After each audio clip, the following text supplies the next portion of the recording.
جوون بیکاری وجود نداره.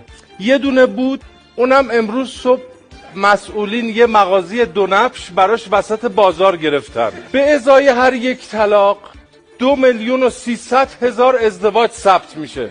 اون یه طلاق هم اغلب تا سر کوچه که میرن پشیمون میشن، برمیگردن دوباره زندگی میکنن.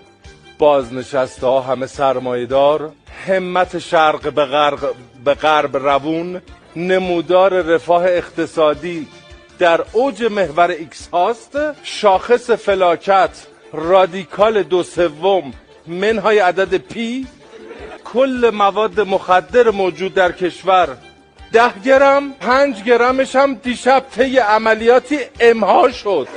ادارجات همه ضابطه‌مند، آشغالا ساعت 9 دم در، هر ایرانی 1 واگن مترو، تمیزی هوا در حد مرغ دریایی، دریاچه